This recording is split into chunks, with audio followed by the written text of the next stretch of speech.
Hello दोस्तों, जैसा कि आप देख सकते हो आज हमको इस एडिटोरियल में लेबर कोड्स के बारे में बात करनी है। तो शुरू करते हैं। तो भारत सरकार ने जो 29 पुराने हमारे लेबर लॉज थे, उनको कंबाइन करके क्या कर दिया, 4 नए कोड्स बना दिए हैं। तो अब मेन मकसद क्या है कि जो नियम है वो मॉडर्न हो जाएँ और बिज़नेस के रूल्स आसान हो जाएँ। तो हमारे जो जीडीपी भी बढ़े, तो दूसरा हमारा जो अनएम्प्लॉयमेंट है वो कम हो जाए। अब 4 पिलर क्या है, लेबर कोड्स क्या हैं? तो पहली बात तो कोड ऑन वेजेस, सबके लिए सैलरी के रूल्स सेम होंगे। दूसरा कंपनीज़ और वर्कर्स के जो रिश्तों को मैनेज करता है, एक तो वो वाला कोड होगा। दूसरा इंश्योरेंस, पेंशन और जो दूसरे सोशल बेनिफिट्स होते हैं उनके लिए कोड है। और codes on occupational safety, health and working condition, तो ऑफिस फैक्ट्री में जो सुरक्षा होती है उससे संबंधित एक बिल है। अब क्या है, तो सबसे पहले तो इनके जो गिग और प्लेटफॉर्म वर्कर मतलब जैसे उबेर, ओला, इनमें जो काम करते हैं उनको रिकॉग्निशन मिल गया। सबसे पहले तो ये फ़ायदा है। तो आपको ध्यान के रखना है कि 4 कोड्स हैं, उनमें ब्रॉड एरिया ये कवर है और उसके बाद गिग एरियाज़ को जो है गिग वर्कर्स को फ़ायदा मिला।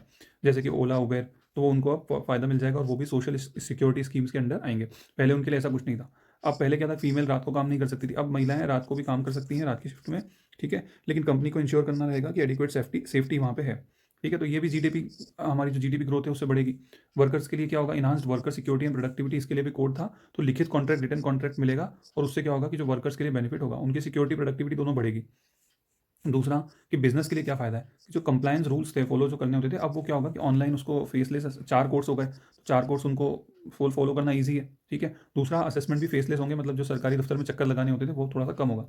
यहाँ पे राइटर ने उसको चैलेंज भी बताया कि क्योंकि एक बहुत पुराना एक जो सिस्टम है उसको चेंज करना थोड़ा सा मुश्किल है, तो वो एक चैलेंजेस है। तो ये मैंने आपको जो बताया, एक चैलेंज तो हमने डिस्कस कर लिया सरकारी ऑफिस वाला, कि पुराने सिस्टम को चेंज करना बड़ा मुश्किल है। दूसरा कि छोटे बिजनेस को ये नए नियम के बारे में बताना, वो भी थोड़ा एक तरह का चैलेंज रहेगा। तो ये राइटर ने बताया। राइटर कह रहा है कि अगर ऐसा हुआ तो जो 2047 तक हमको जो डेवलप्ड नेशन बनने का जो विजन है वो उसमें बहुत ज़्यादा हेल्प करेगा।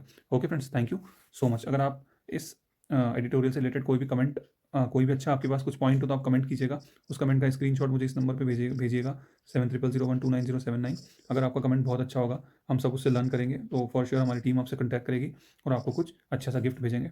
Okay, thank you so much.